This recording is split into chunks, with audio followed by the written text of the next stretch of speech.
And we're live. We're live. We're live. We're live. Let me see who's here. Are you guys watching? Okay, good. I see you guys are here. And let me mute myself over here. Okay, yes. So we are here. We are ready to go. We didn't start yet, but obviously we're starting now. Okay, awesome. So, hey guys, I'm super excited because whenever we can talk about student loans, it's always a good time. And so today we're talking about student loans as it relates to buying a home, but any student loan lesson we can learn is always a good one. Mm-hmm. So let me tell you who I brought to the table. The student loan doctor herself, Sonia Lewis, is CEO of an award-winning business, the Student Loan Doctor. The Student Loan Doctor LLC has been recognized as the first African American and women-owned student loan repayment company in the country. See, I don't never bring no half behind with y'all, right? I only bring you the best. Sonia is considered the people's expert for all matters related to student loan debt repayment. She is a 3-time published author on books related to budgeting and children's books on understanding Sallie Mae. So I'm super excited today. Sonia, welcome. I'm excited to be here. Thank you so much. So, okay. You guys can hear me, right? Everybody can hear me? I'm just make sure. It says unmute, but let me just make sure real quick. Okay, good. Okay, so Sonia, we want to get started. You tell me, how would you like, to get started? I know that you've got some, there's some core things that you want to go over. You have, I think 5 main takeaway points. So you tell me, how would you like to get started? So we can jump into the presentation. I really want to leave a good portion for Q&A. Okay. The material is easy to understand, but I'll be talking a little bit about numbers. And, people get lost with numbers. So I don't want to lose anyone today. I want to make this super practical because this is the thing. So if I would say the number one reason why business is so well is because student loans are impacting credit and home buying. And I just believe that right now is the best time, the best time to buy a home if you have high student loan debt. When I say high student loan debt, anything $40,000 and above, probably would be considered high student loan debt in the eyes of a mortgage lender. And so what we understand here at our team is that people want a home. They want it in 6 to 12 months. They've already probably been told no. They're letting everyone pull their credit. The wrong lenders are pulling their credit. They're applying for the wrong programs. And so if today can just help someone avoid a miscellaneous pool or avoid someone seeing their dream home and then it gets sold because they're not in the correct order, then today's presentation is not in vain. Okay, so let's get started. Yes. I'm going to share my screen. Okay. All righty. Let's do this. Okay. Can everyone see the PDF? Is that good? I'm gonna mute myself so that way when you're speaking they can see us. So we can see, but I'm gonna mute myself, guys. I'm gonna bow on out. Sonia, you're okay, great. All right, so the presentation, student loans and purchasing a home. Greetings, Live Richer Academy. I'm super excited to be here with you all. And I love the work that Tiffany is doing with her and her experts. And so I'm excited to add value to you all today. Tiffany already went through my bio, so I'm not going to bore you. We're actually going to skip this slide. But just in regards to how we serve people, all things regarding student loan debt and repayment, that's us. So we live in our little bubble, but we live between, like I said, good credit and home buying, right?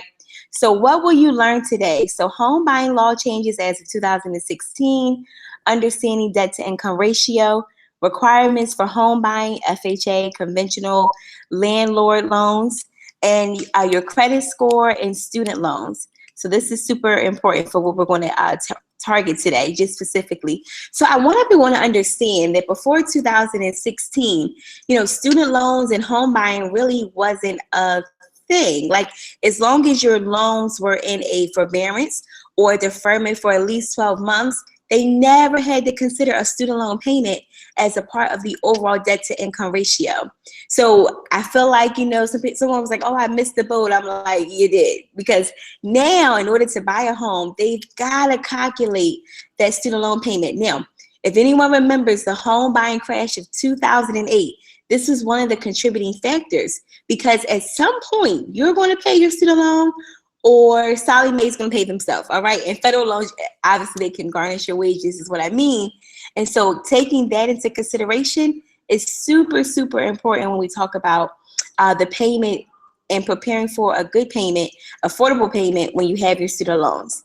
So let's talk about debt to income ratio. So I always start off and kind of want to break that down. It sounds super deep, but really basically it's monthly debts are considered. Credit card payments, student loan payments, car payments, personal loan payments. They're not looking at like your phone bill, your rent, or your utilities. That's not really being factored. It's actual monthly debt payments. Some programs will say on the front end, your debt to income ratio can be this. On the back end, your debt to income ratio. So you're going to hear that talk when you're actually meeting with the lender. But what it basically comes down to, guys, are your monthly debts. And what the best way to find it, I know you all know how to pull your credit, is pull your credit report and see what monthly debt is showing. Credit card payments, what is that showing as your monthly minimum payment? What about that student loan? What's the card note minimum payment showing? And any personal loan payments. So that's how you, on an easy way, just a really quick way of trying to get an understanding of your debt. And then pretty much you're just dividing that into, well, how much do I get paid a month gross? So if you get paid gross, let's say $4,000, but your debt comes to $2,000, then you're at 50% debt to income ratio. And if we have questions on Q&A, we can always revisit that. But that's just the easiest way of understanding DTI. All right, so FHA, Federal Housing Administration. So this is going to be the loan. I'm not going to spend too much time, but I want to give a little background. This is going to be the loan that most first-time home buyers really, really, really want you to be aware of. And so mortgage lenders want you to be aware of as a first-time home buyer. So an FHA loan, right? So they're usually for individuals with a low credit score or low income, but you can be approved otherwise. But it also goes here just as a breakdown and give you an understanding when we talk about a down payment. Now, this is important because a down payment usually is coming out of pocket or is being, given as a gift. But the difference in your credit score is going to determine the actual down payment. Now, what's important about an FHA loan, this is where the laws have really started to change. 1% of your student loan payment is calculated. I'm going to show you in the next slide what that looks like. Or fully amortized payment schedule, basically meaning if we were to take this loan and break it over the life of the loan, let's say if it was a 20-year repayment, 25, what would that monthly amount be? And that's the amount that they're going to use when they're trying to determine if you're eligible for FHA home loan. For example, Susan owes $20,000. Now, $20,000, 1% could look like $200. Or Tamia owes $80,000, and that could be $800 per month with the 1% rule. So just think to yourselves right now, I owe X amount. 1% of that is, so if we're going FHA, that's pretty much what they're going to use to consider. Now, I always tell people they're not interested in giving out another mortgage payment if your student loan at 1% is a mortgage payment. So that may not be your friend. So sometimes people get caught up with trying to go for an FHA home loan, but that's okay. That's why you're here today or watching this, because you want to be prepared. If the mortgage company you're working with only has FHA as an option, most times they have other options, but they don't have the next options I'm going to go through with you, that may not be your friend. You want to look somewhere else or a different business or a different lender, because you really need to ask good questions before giving up your name, date of birth, social, if that makes sense, for pre-approval. Conventional loans. So this is why I say to my clients, if you were going to buy a home in the era of high student loan debt, I need you to get your credit together and get your head wrapped around it, because the time is now, right? So Freddie Mac, we like Freddie Mac. Student loan friendly. Repayment of 0.5% is considered. So if we go back to the prior slide, Susan wouldn't owe $200. She would only owe, technically on paper, $100, right? So we could do something with that. Or Tamia could even do something with, instead of an $800 a month payment, it would be $400. So that's going to be the difference with trying to understand what would your debt to income ratio look like. Because it's depending on the type of loan on the front end, most times they say, well, your mortgage payment can only be 30% of what it is you bringing in, whatever it is you bring in a month. So that $800 would not work for Tamia, but $400 might. Or the monthly payment reported on your credit report. Now, this is good too because we see those that are approved for the income-based repayment. Most times they're able to show that if they owe like 133 versus that 400, the 133 is used on the paperwork. Okay, so that's a big deal because you income-wise could qualify for a lower payment. You could tell I'm getting super excited. I'm like tingling in my seat like a little kid because this is a big deal. Because a lot of times when I see my clients that have high student loan debt prior to this coming out, I'm like, oh, it's going to be tough getting approved for a home if you owe this amount. But now it's not as tough. But if your loans are in deferment, even still with a Freddie Mac loan, you're still going to be considered at 1%. So the name of the game here is get into repayment before you go for the pre-approval. All right, next up, Fannie Mae. All right, so Fannie Mae has a really great program, Home Buying Ready Loan, and different banks will adapt with Fannie Mae or work with Fannie Mae or Freddie Mac. So it could be like if your bank is KeyBank or I'm trying to think Wells Fargo, there are going to be different programs that they're going to have related to Fannie Mae or Freddie Mac. And theirs is a little more, a little more stringent. Some flexibility, meaning if you were trying to get a Fannie Mae loan and you were buying a home and what's called a low income census tracking, you can find that tool on Google. They can actually say, well, if you move in this area of this part of this city, then we can actually accept a lower down payment. That's a good thing if you have high debt and you're going to need some help with that cost for closing, right? But they still want 1% of your loan balance considered or a monthly payment fully amortized. Now, there is a loophole here similar to Freddie Mac that says if your payment that's shown on your credit report, let's say it's $200, but what they're going to do is a little more intense. They're going to say, well, you have 24 payments left on that student loan. So 200 times 24 is, now if that's sum total. If that comes close to the balance remaining, then you're okay. But let's say we do that math and I'm just going to do math for the sake of a good example. I love good examples. 200 times 24. Let's see.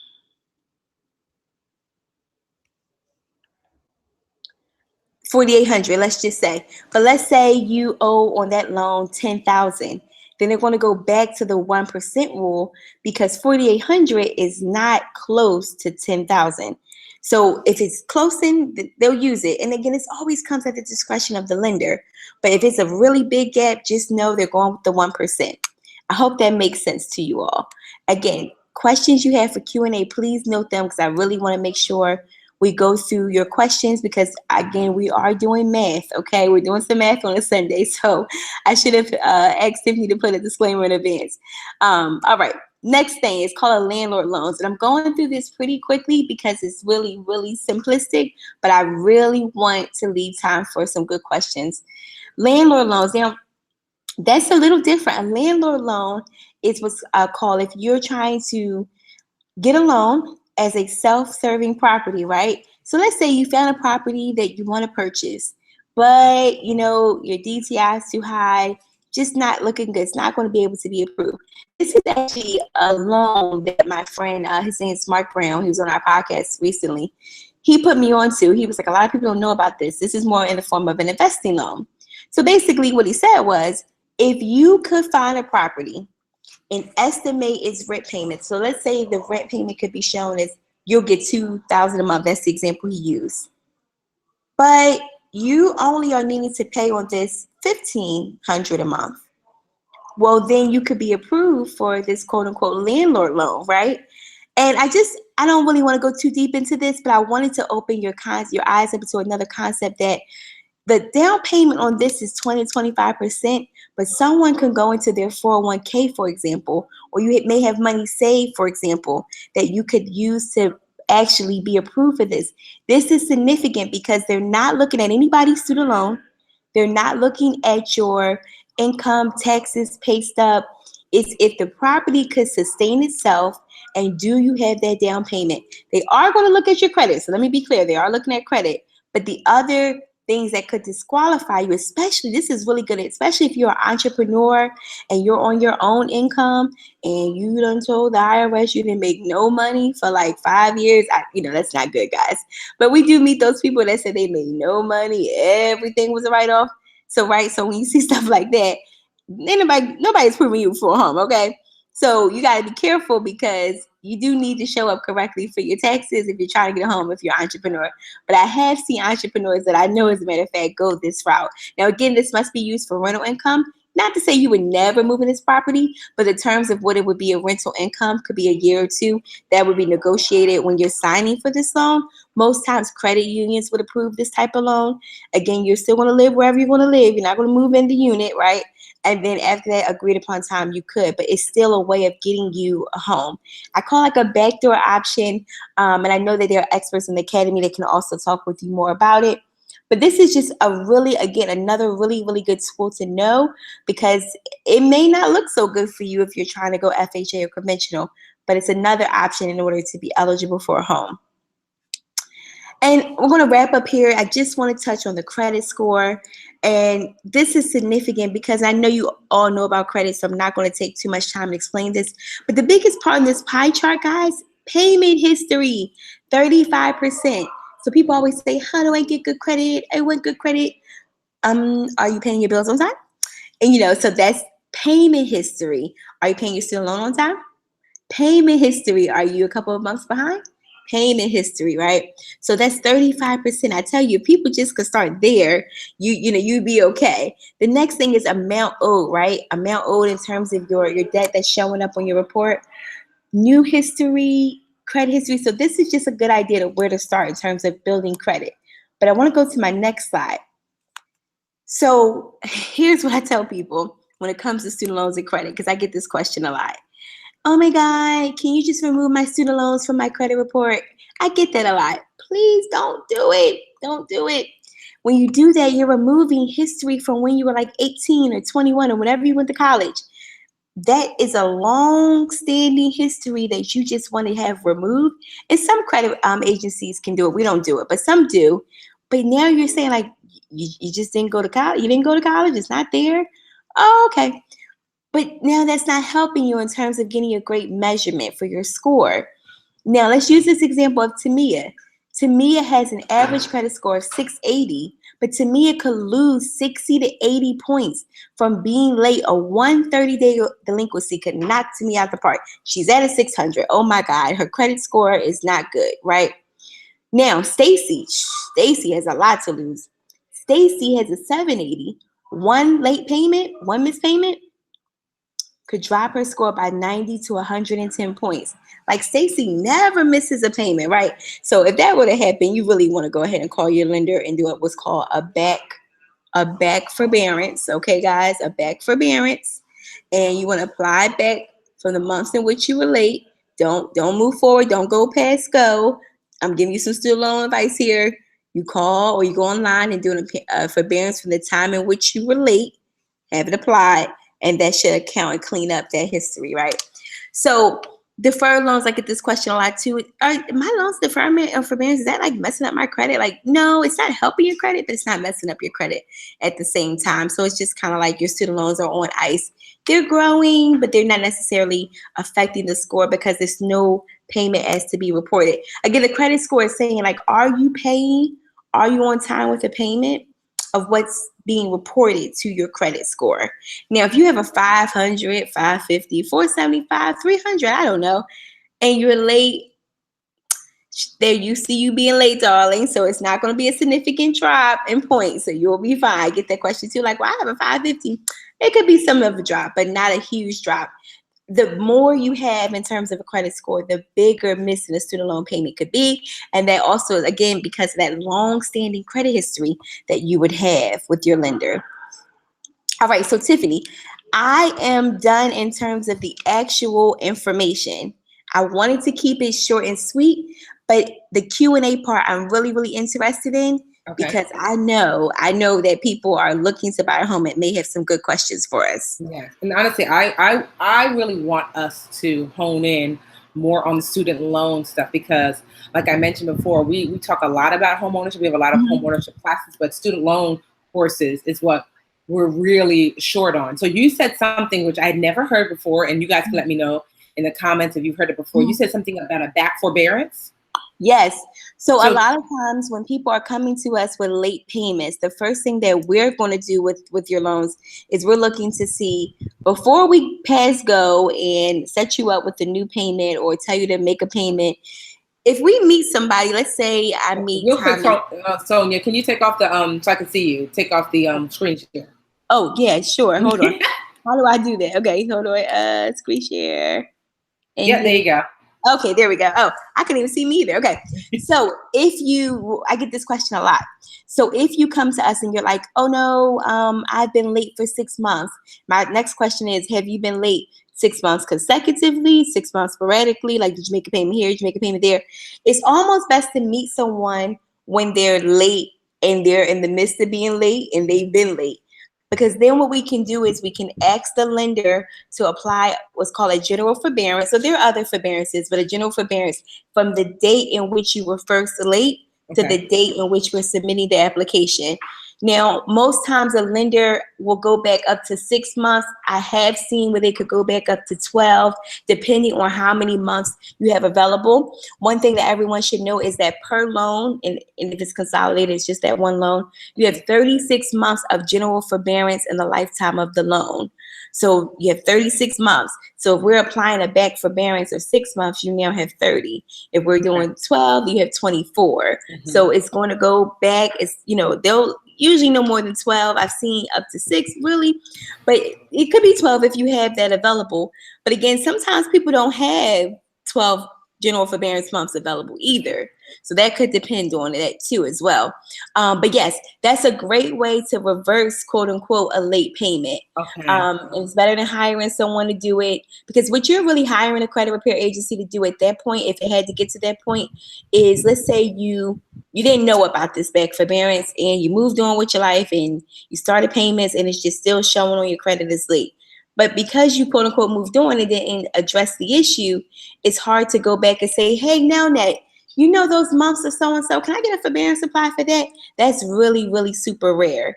Okay. Almost like you would need some documentation, and there are different options you would choose with documentation. But a general forbearance, like the one that you don't have to show no paperwork for, some things that you could use that and not have any explanations for it.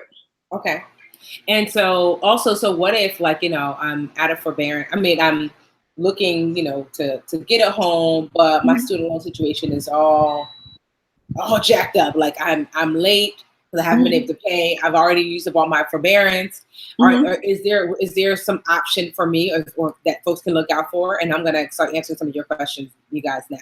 Okay, so the first thing I would say, most times when people are struggling or behind with their student loans is because they're just not properly reporting the current income in which they have or don't have. And so Okay. a lot of times, you just let it go on like, I just know I can't pay that because you know how much you make. But you didn't tell the lender, you didn't do an income-based application and tell them how much you make.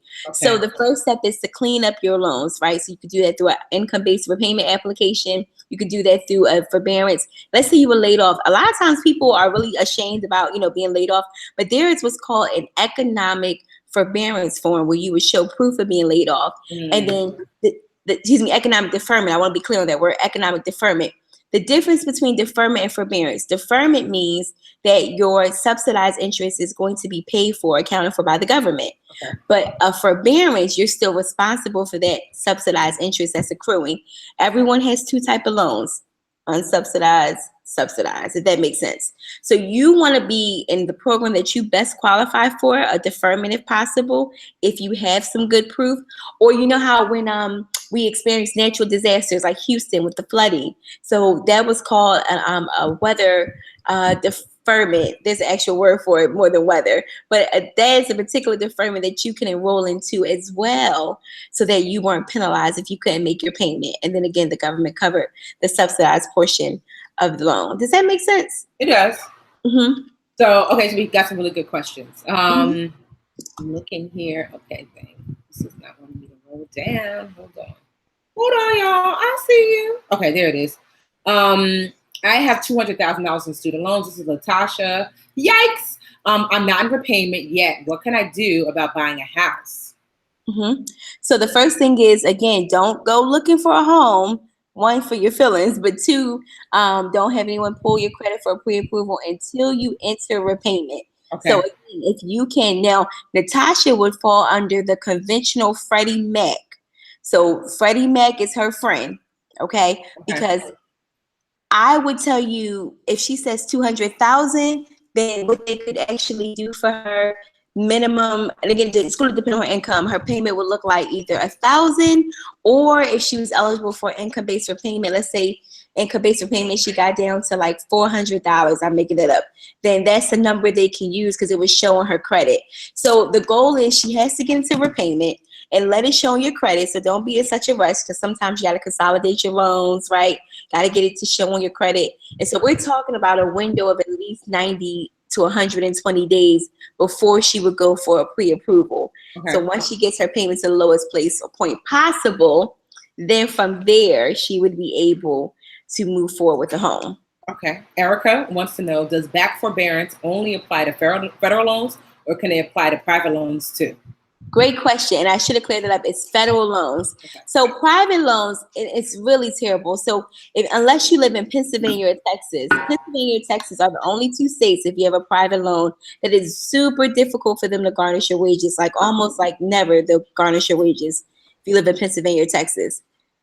Now, if you live in any other state, they can garnish your wages up to 25%. And the only time, most times, a private loan lender is making a deal with you is really when you get to the point of, like, it is an understanding. They probably have pulled your credit or a soft pull, and they're probably figuring they're not going to get much money from you. Mm-hmm. It's not showing much in terms of your income, because please believe me, they are going to be pulling.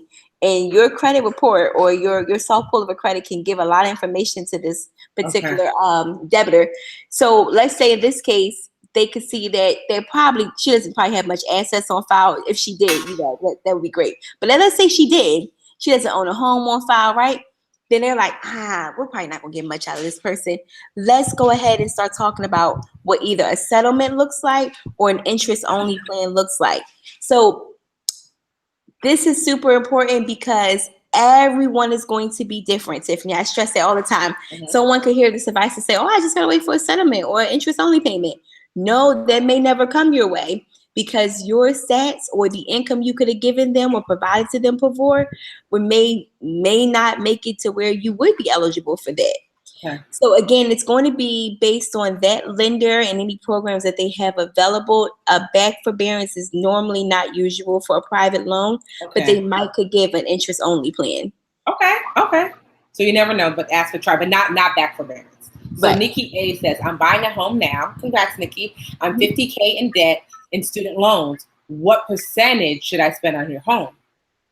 Great question. So it's not so much about your student loan debt as to what percentage, but it's more so about how much are you earning. Mm-hmm. Mm-hmm. And so again, your student loan is just going to be playing a role in terms of the monthly payment, in terms of your debt to income ratio.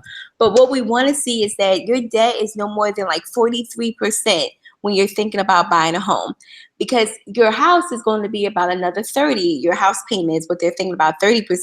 So that's like 73% total out of 100 gross income. And remember, you're always going to be approved for a home more than you really make or could afford, to be quite honest. Okay. They might say, you qualify for 300,000. You live in the land of 150, right? Yeah. So you just have to be careful, because you'll always be approved for more. So that's why I always tell clients, you should know your personal budget before looking to buy a home. And okay, if my student loan payment is this, okay, I like cable. My cable payment is this, and I like it. Now I got a car note, and so now that really is what's going to drive where you comfortable in terms of buying a home. If your current rent is $1,000 and you're good, you're solid with $1,000, okay, then your mortgage payment should be in that same ballpark. We don't want to go for a mortgage that's $1,600 because you were approved for it, because now you're having beans and rice for dinner every night. And if you like that, I'm sorry, but I don't every night. So you got to be careful when you're looking to buy a home. But it's going to depend on, what you can afford. Student loan is just one component of it. Okay. So Tamara says, what about those of us who can use VA loans? Will student loans get calculated into the VA loan? Yes, student loans with VA loans are treated similar to the FHA. I didn't mention VA, but the same thing that I discussed for FHA is where a VA loan would fall under as well in terms of eligibility. But again, I would tell you, again, I'm not a home buyer expert. I would tell you to speak with your VA counselor because there could be certain perks as well. And again, it's going to just be depending on how your loan is showing for repayment. So I would have a conversation with a VA counselor to say, should I put my loans right now into repayment? And ideally, based on this program, what should that payment look like? There is going to be a lot more counseling you can receive when you're using a VA home loan than if you were going for FHA, because a lot of times when you're going for FHA, they're going to want to pull your credit and then have a conversation. Okay. Nicole said, which home loan type is best for my monthly payments? Which are only about $300 on a $98,000 balance, FHA, Fannie, or Freddie? No, so I would say just a soft guess. I'm going to go here and say Freddie or Fannie because FHA would say that her payment was $980. Okay. So let's roll that out. That 300 might be an income-based repayment. So again, they would have to see on how many months did her term show, and they would see then if she's eligible for Fannie. But then Freddie, again, just might be, again, the one to just go on ahead, go with, because it's saying and showing up on her credit as 300. Okay. Sean says, your example of Tamia and Stacy, I don't remember specifically what happened, but why would Stacy suffer more? Oh, that was when I was talking about the credit. So the one person, I forget which name, but the one that had the higher credit score, the algorithm for a credit score would say her points would drastically be more reduced if she had one missed payment. Yes. So someone that has a 680 versus 780, this one missed payment, it's like, oh my God, like death to us all, right? So, and that's different if you have a lower credit score because the algorithm is saying, we trust you not to miss any payments. And now you've broken that trust, and it's different for a credit card payment, missed payment versus a student loan payment, because you might have only had your credit card for 5-10 years, right? Just depending on where you're at in your credit history building. But a student loan, you might have had that since you were 18. So that relationship is longer. So that's a more heavily weighted item as well. Okay. Cherry wants to know, how long do you have to wait before you move into the property with landlord loans? And so I didn't answer that question on my presentation because the terms are going to be different by the bank in which you're working with. And most times, again, you're going to see this not with your traditional banks, but with private lenders and your credit unions. Okay. Erica, I've never heard of this before. I'm considering a physician mortgage loan. Have you heard of that? No, I'm not too familiar with that. Okay. So Erica, we're not sure what a physician, or is it just a misspelling? Let's see. Yes. So some of you are saying like, there's a lot of information. Yeah. Sonia, question. Are we able to have this, the PDF of this presentation? Yes, I can send it to you. Okay, so great. So you guys, just know this with all of the Ask the Experts. You can, the point is you get to watch it again as many times as you want. We started taking questions. I just want to let you know you're still able to ask over and over. And I forgot. This will be the first time that you'll be able to get a transcript if you want it as well. Yes, so we're going to be able. Yes, I was just thinking that because sometimes people like to. I've been an educator for probably I'm like 20 years now. So I understand that people need to read, people need to see, and so that's awesome. So don't worry if you're not catching everything right now. That's just not how our brain works. Sometimes you need to first, be in it and then let it absorb in. Okay, so let's keep asking. Let me see. I'm just trying to go over some of your questions. Okay. I'm a teacher with high student loan debt. Are there any programs that can help me buy a home? This is Miss Lisa.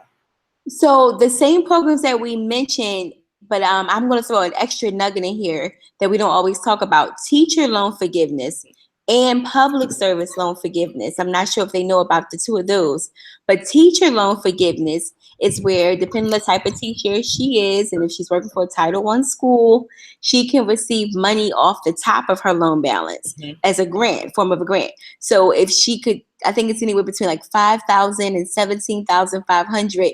If she's an eligible teacher, that money would come right off, and then it could reduce her balance. And then the other is if she's working for a Title I school. And again, there's a link for that if she needed help to figure that out. But most times people know when they work for a Title I school. She could be eligible for public service loan forgiveness. It is real. I will tell you, you don't have to pay $1,000 to enroll, and ignore the text message, right? Because you'll see those. But the public service loan forgiveness program, long story short, is if she is working for that employer 30 hours a week, she's enrolled in an income-based repayment program. 120 payments, aka 18 years, but really, guys, it's 120 payments, no more than paid 15 days past the due date. It's so specific. I'm trying to give you the nodules here. After that 120 payment has been paid, she can send in, and there's a pre-application, so she does have to pre-apply, and then she would send in the letter, say, hey, can you look at my stuff and verify? And after that is verified, she can have the remaining amount of her student loan debt removed. Now, that's not specific to home buying, but I always share that because a lot of people are working for an eligible employer, but they do not enroll. You are not automatically enrolled in the program. You must apply. And with the current administration, it is one of the things that is on the chopping block. And so you want to go ahead and get yourself grandfathered in. If it does get chopped, you could still be enrolled in the program. So like tomorrow, you might want to look into that if you're not already enrolled. And that's for anyone that works in the public service field, because it's not a guaranteed program, but it's great to enroll in, especially if you have over 40,000 in debt. You're going to see this really be for you. Because really under 40, it might work out for you depending on your repayment terms, but really over 40, we see that people are expected to have, another 40 because the interest forgiven. Okay, and so if you're a teacher at a private school, this might not apply to you. No, not at a private school, and not a private school, but it could be for a charter school though. Could be for a charter school because a charter school could be in a Title I serving city or location. Okay. Let me see. And so this is a good question. Martisha says, can you make multiple payments in a month to reduce the number of years? Great question. No, they have that. I know. I was like, so how many payments can I send in this month? So it's one payment in a 30-day cycle. It's so funny. I feel like they thought of all the things to expedite it. Now you could put it in your savings, darling, but no, just one payment would count. And Tanya said, and you have to apply every year for IBR, right? Keep that in mind. Every year for IBR, but not necessarily every year for the forgiveness program, only if you change job or locations. So it is transferable. So if you worked at one nonprofit and you worked at a second nonprofit and you went to another qualifying field, as long as your date certification paper matched the dates in which you ended and began employment, you're good. Okay. And IBR, for those of you like, what's that? Is income-based repayment program. Let me see. Okay, so Erica says she's explaining the physician's loan. And so does Ariel. Thank you. It's as graduating physicians, some loan companies offer special financing of students with greater than 200,000 in debt looking to buy homes after graduating. Basically, they know, hey, we know you're a doctor and you'll be making good money, but we also know you're going to have a ton of debt. So there's special loans for that. So I can't remember your original question, Erica. I'm sorry. I know where she's going with that. So yes, thank you for reminding me. So Fulton Bank has a loan program like that. And so that is a good program to look into because it's specific to your field. They're already knowing you're not being judged. You have this amount of debt, but they're using the guidelines of either Freddie or Fannie. Trust and believe. That's a conventional loan. Okay. It's colored and it's called different things, but it's still under one of the tiers. Okay. So Tanya said, okay, she's really confused. As a previous Navient and Sallie Mae worker, we have never excused past due lateness. However, going forward, we can withhold forward loan payment. Can you explain again, please? I'm not sure what she means. She might be applying to the forbearance. And so the forbearance is not to be mistaken as forgiven. So you're not getting anything forgiven when you're applying for a forbearance, but you're saying in your general forbearance, X, Y, and Z, like there's choices. I was late because of financial hardship, because of job or employment. There's choices. So if you're eligible for general forbearance, again, it doesn't require documentation. You're applying your general forbearance back for those months in which you were late, if it's in the current period. So we're not going back to 2012, 13, even early 18 if you had started repayment again and then messed up. Like, but I want to get those 3 months. It doesn't work like that. Okay. It has to be in the current period.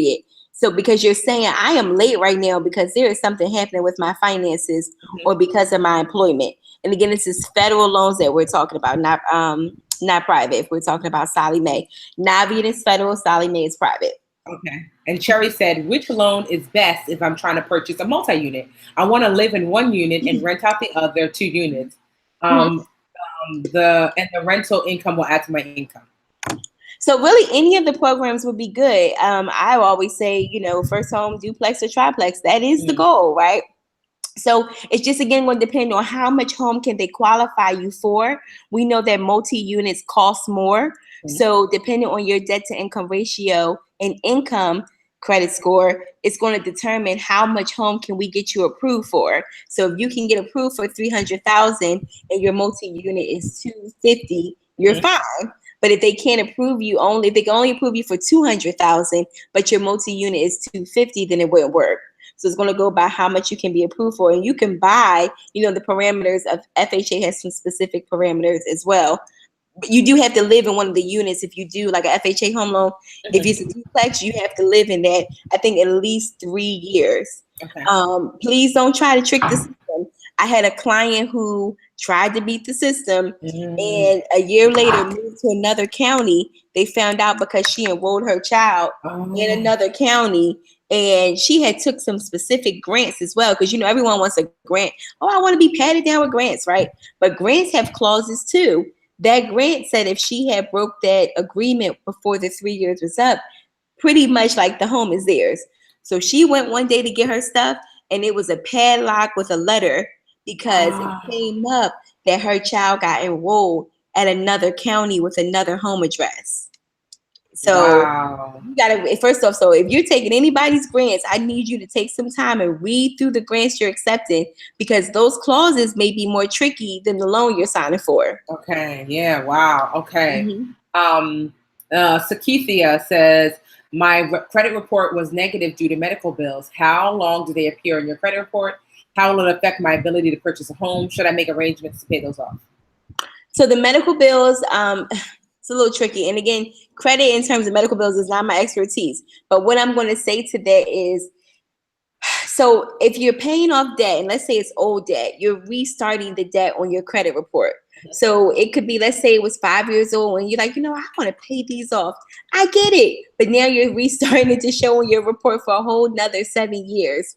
Sometimes you can actually have an expert, or probably yourself, remove the medical debt as well. The clause for this is, I learned this from one of my good girlfriends who does credit repair, because and I don't want to mess this up. Tiffany, what is the rule? Oh my God, what is the rule where is it FERPA? Not FERPA. What's the rule where they can't share your private information? Oh, education. I know what you mean. HIPAA. Yes, I believe so. Hepatitis. No. It's like 4 letters. Somebody's gonna tell us in the comments. Yes.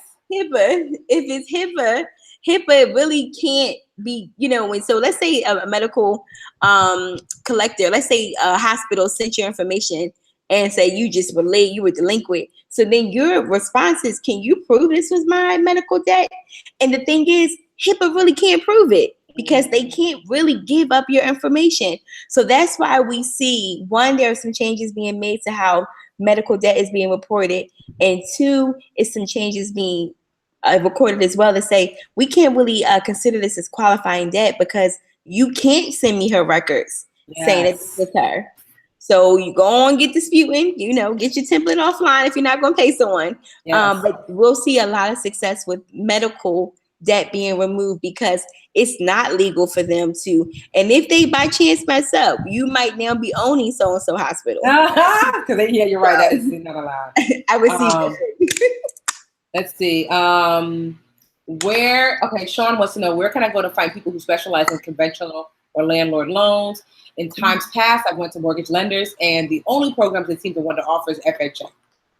Yeah, so my good friend Mark Brown, I know I have a podcast, Tiffany, and we just did a whole webinar with him. We do a lot of free webinars, and I put the audio onto the webinar. And if you want to listen to his webinar, you can. Of course, they can find me on Instagram, the Student Loan Doctor. His information is there. He's one person I know that can do pretty much loans in any state. That's one. But go to your credit union. Go to your credit union, and if you don't have a credit union, you might need to join one or ask before you join. But credit unions a lot of times have these specific programs, and they're looking to approve you, or they're looking to see if you're eligible.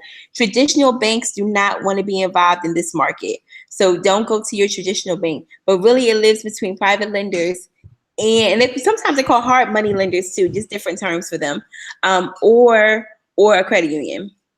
Okay. What if you did the income-based repayment plan application, but the loan company still hasn't processed it? It's been months, and the loan company is not FedLoan. Okay. So you should call your lender to see what the holdup is. And sometimes what people mistakenly do is try to submit their income-based information directly to the lender. Sometimes there's a feature on their website where you could do that. Don't do it. Right. You are waiting for Tommy to pull your file and manually do the no. You go through studentloans.gov, okay? You do everything there, and they transmit the information to your lender. If you go to the lender, you will get jammed up most times because, we're going to pull that right now, and we'll update you in 14 days. They're not checking in your account, they're not checking really for you and your information. So it's best to go through a streamlined process. But you can always call your lender and ask for update or status, or just go online and resubmit it again if eligible. Okay, this is a good question from Princess. What if I used to work for a Title I school, but have moved from the Title I school? Do I still have a chance to apply for forgiveness? Yes. So if you were in repayment at that time, and you were in repayment and an income-based repayment, the form is just asking. So you got to go back to your principal, and the form is asking from what date to what date did this work? Did you do the work there? And they'll check to make sure your loans were eligible. You're in the right loan program, right repayment. You were paying. Then that time period, let's say that was like 24 months. That could be 24 months out of 120 that could qualify. Okay. POTUS says or asks, I'm an RN. Can you please discuss public service loans as related to me? So again, RN's going to have a couple options. You're going to be eligible for nursing loan forgiveness, which is separate, and that's a state-by-state program. And so nursing loan forgiveness, I'm telling you guys, it's a really great option. You could get $20,000, $30,000 off the top removed, depending on where you work, if it's a qualifying organization. The problem with it is that, I'm going to be really honest with you all, it's a 30-day application window. So by the time you get all your documents together, you missed it. It used to be like a 6-month window, but again, it's for those that are ready. So, and I don't have the website offhand. I would have to get this back to you, Tiffany. But there's a specific website that you would go to that you will apply. Based off of where you work, you will determine if that is an eligible location, or do you need to apply to have your site as an eligible location. That application process is a bit tedious, but if everyone from your site is applying, then they will have someone do a review of the statistics of where you work and see if that could be an added site. And I have seen clients of mine work to get their site added and have gotten their site added. What does it mean? If the site gets added, that's $20,000, $30,000 off of your loans just for doing the work. So I know it's like, so people hate paperwork, but you should do it because that's a 2030. They just didn't know where you work at. They didn't know the type of work you're doing, the community you're in. So if it's not something that's going to be shown or up there as already recognizable, because major cities, there are some places they already recognize, then you should apply for it. But again, the public service loan forgiveness, if you're working for an eligible healthcare location, most times like hospitals in inner cities or things of that nature, that could qualify as well. And then again, you're just going to roll into the public service loan forgiveness program. Okay. Emily P., I have $100,000 in student loan debt that I have not started paying. I want to buy a duplex for an investment to live on. Is NACA the best program? Oh, NACA is an awesome program, but you gotta have a lot of time and patience for NACA, honey. You gotta show up to the meetings, and you gotta say, I'm gonna be a community participant.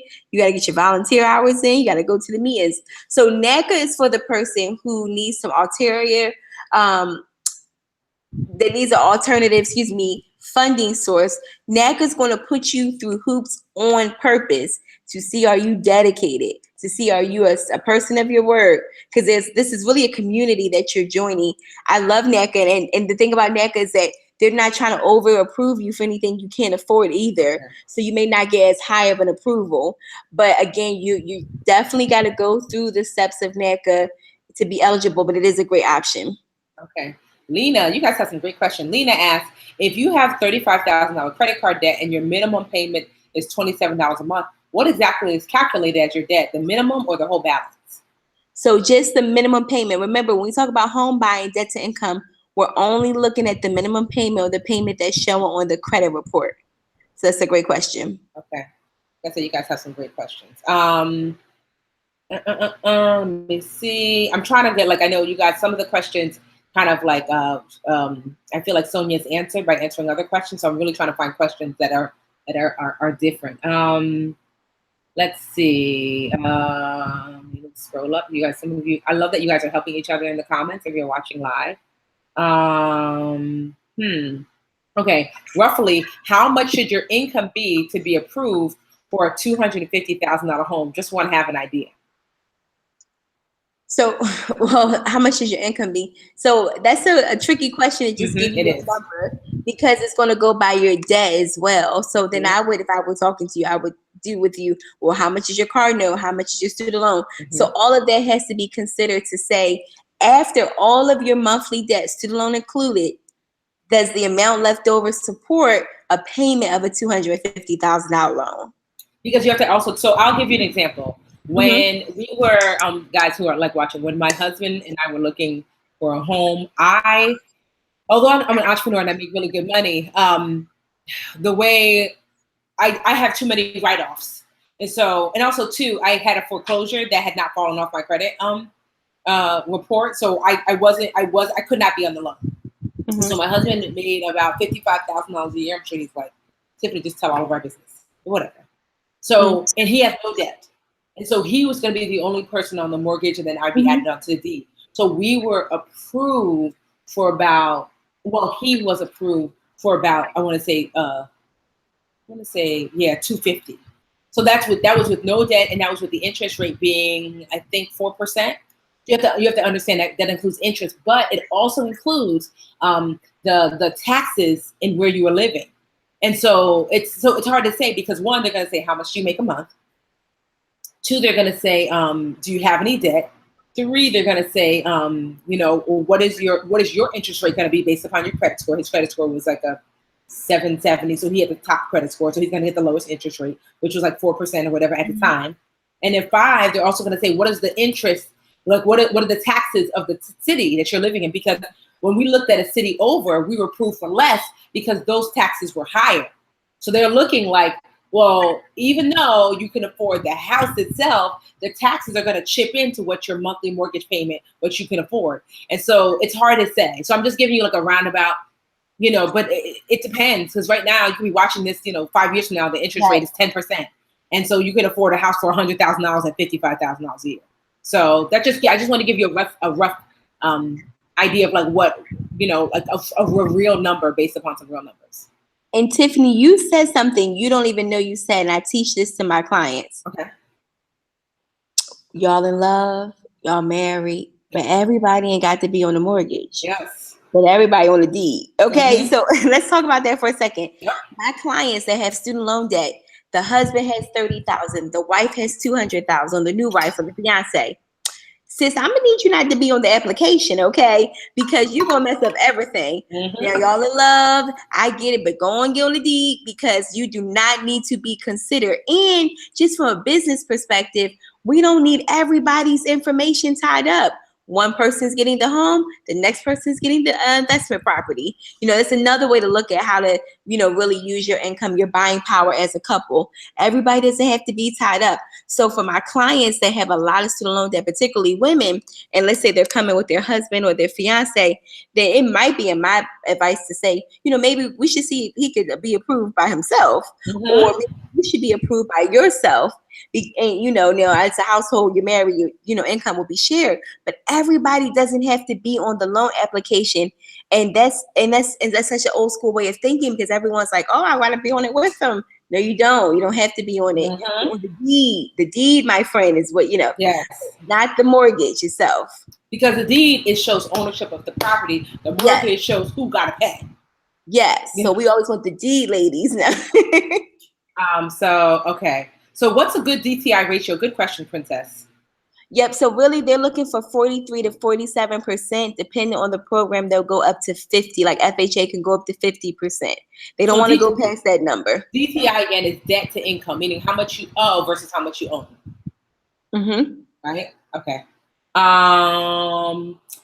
So does the bank generally allow you to add someone else to the deed, and they are not party to the mortgage? Yeah. Mm-hmm. Yeah, Morticia. Like I said, we were gonna. One of my friends is doing that right now. You can add anyone that you want to the to the deed. Like I just bought a house with my husband a couple months ago. We ended up paying cash for it because we decided not to go the way of a mortgage. So we were looking like at our savings. So we live off of his income and we save and invest mine. And so we were kind of looking, and I was like, this house came up. It was a foreclosure. It was literally 50% off what the house was worth, but they were only taking cash. And I was nervous, but we had it. Mm-hmm. So we paid cash. So technically the cash came from, we have our joint savings since we're living off his income and we're saving invest mine. So technically when we were paying the cash, that was coming from, my original savings account that he's now been added to. But when we went to go sign the papers, the deed right then and there, they don't ask any questions. I could have put a dog on the deed, So yeah, it's not a big deal putting someone on the deed. Yes. Let me see. Let me see if there's one more good question. Let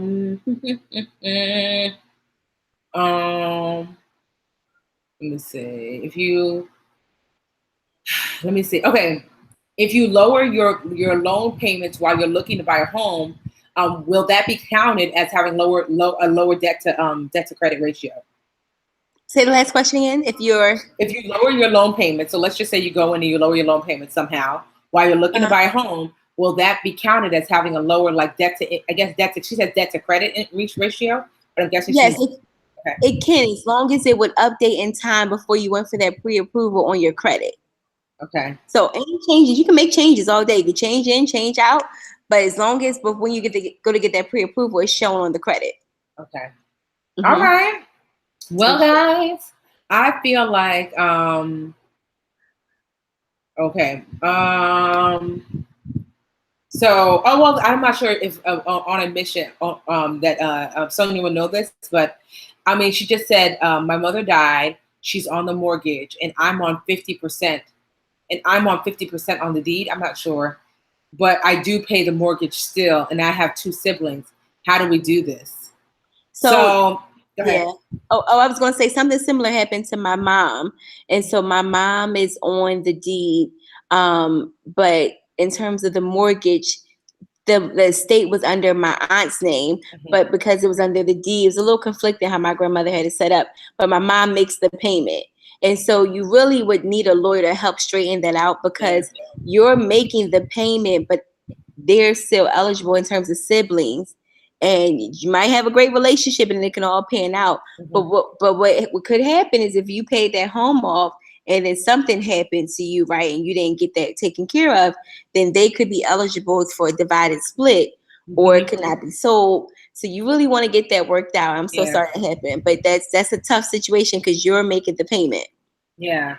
And so, you want to, and I'm so sorry to hear about your mom passing, but yes. And it's like that with property, that if it's not clear, I know a friend of mine is going through that now, that her grandfather bought a house, paid it off, but his her aunt was like, I guess, the one who quote unquote inherited it, but they're like, girl, you can have it. But they said it verbally, but not there's no paperwork to back that up. Mm-mm. And she's been fighting for like, because she's been fixing the house up, paying the bills, this and that. And I kept telling her like, you know, the house ain't yours, right? So before you invest more time and energy into the house, you want to get the legality of it all cleaned up, because you don't want your aunt, and no, she and her aunt have a great relationship, so they've been working on it. But you don't want something to happen to your aunt, and what if her kids come in and say, well, this is my house now. So yeah, Sonia, thank you so much. Yes, we have to have you come on just for student loans. Mm-hmm. Because student loans are a beast, right? Wouldn't you guys love for Sonia to come on just for student loans? Yeah. And even if you just have questions and we segment it out, because there might be a handful of people that want to talk openly about, default rehabilitation. Yes, we do. Because that's big. We don't talk about that a lot. A lot of times people fall into default. You're not bad people. Mm-hmm. You just ignore the letters, darling, or the emails. But it can be resolved. It can be cleaned up. You could be a shiny new penny. Yes. So these things are real. And we want to tackle it before they go into your paycheck. Because now that's a different conversation, another hour of what garnishment looks like, right? Okay. So, I always just say, be as pretty as you are on the outside, on the inside, because when you meet people, you cannot see their credit or their bank account. Mm-hmm. And so you really want to show up as your best self. So we can always segment conversations out, and then that'll help me prepare if they give you questions ahead of time. Oh, that would be good. Oh, questions ahead of time. So maybe what we'll do I'm like, oh, look at me. I know, for real. We'll do something like, what to do if your student loans are in default. Like we'll have a class just what to do if your student loans are in default. So we'll have a class on that. And next, what we'll do is we'll actually send an email out ahead of time. You guys know you get your Ask the Expert email, and we'll just ask you to submit the questions so Sonia can have them, and we could be rocking and rolling. You see, I set up the next class for y'all. I like that. That's really good. All right. So Sonia, where can they find you? Yes, so I say all the fun lives on Instagram. The Student Loan Doctor is my personal page / professional. I just struggle between the two. Not really. I'm always sharing my journey. I'm super transparent, really hoping to encourage someone. So the Student Loan Doctor is there. The Student Loan Doctor team is a page where really I want them to interact with the coaches that they're working with. And so the Student Loan Doctor team itself is 5 coaches and 1 admin, Miss Carolyn. And so you're working with the team to actually get work done. So I wanted them to know who the ladies that they be working with are serving, so they get to see them there. Okay. The podcast, the Student Loan Doctor LLC, is on iTunes and Podbean. Any webinars that we have, they're free. And if you're on our webinars, they're going to be uploaded, and you'll hear the audio there. So you might miss the webinar, but you don't have to miss the information. And you can rewind and fast forward, and that's good information for you too. So I would say let's start there. That's our most friendliest place to find us. Of course, Facebook. Facebook and I have a weird relationship, but I love Instagram. Do you have like one platform over the other? It's just really mind-boggling to me. Yeah, I feel like I enjoy Instagram, but I do definitely have a really strong Facebook page. Yes, of course. Yes. So I would say to find us there. Let's start with Instagram or Facebook.com. So Student Loan Doctor. And I know right before everybody comes off, you actually have a symposium. Now this is for people who are watching live, right? Yes, it's for people that's watching live. If they missed it, there's a code, but I really want them to go through the link that we're giving, because I want dream catchers only. I did a discount just for dream catchers in preparation for this. So the symposium that's coming up is a virtual symposium. You could be anywhere in the country, in the nation. We have people outside the country that's watching. And so we're talking about home buying, credit, and investing. And I'm thinking about adding one more special guest to talk about real estate investing. But the whole premise of these experts is that they know my community, know who I serve, those with student loan debt. So we're talking to people that if you're trying to build credit with student loan debt, it would look like this. You should do X, Y, and Z, like the game plan. If you want to do investing or begin investing, but you have student loan debt, take this in consideration, the game plan. So the symposium, it is a ticketed event because one, you're going to get a couple things. You're getting actual game plan, so not fluff. You should do X, Y, and Z. If you take these steps, you should be successful. And 2, we're offering anyone that it registers a consultation. So our consultations are paid, but it's included in the ticket price. I did that because you might feel like after you want to meet with a coach, and that's okay. The one thing I really love about our services, and I always say this to you, and I say this to everyone, they're non-obligatory. Sometimes people just get a discovery call or a consult and be like, okay, great, I'm good. And that's really okay with us. So a lot of this, Tiffany, you know, this is not rocket science, right? But it is sometimes stressful. It is sometimes something that you don't even want to think about. And so if we can do more Q&As, or we can be of service or resource, that's what we're here for.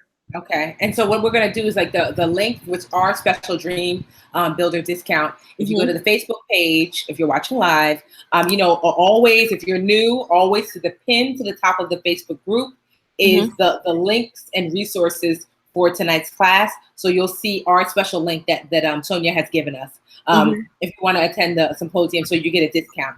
And then lastly, Sonia, you're gonna head over to the Dreamcatcher group, right? I am. I'm on here now. That's good. So yeah, so you can message Sonia right there underneath that it says, it's a little book. It says links and resources, like little books, like multicolored books right at the top, and just tag Sonia or use the hashtag #AskTheExpert.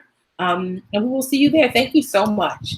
Yes, thank you guys. I'll see you inside the Facebook group and talk with you all soon. Yes, talk with you soon. All right, bye, girl. See you later.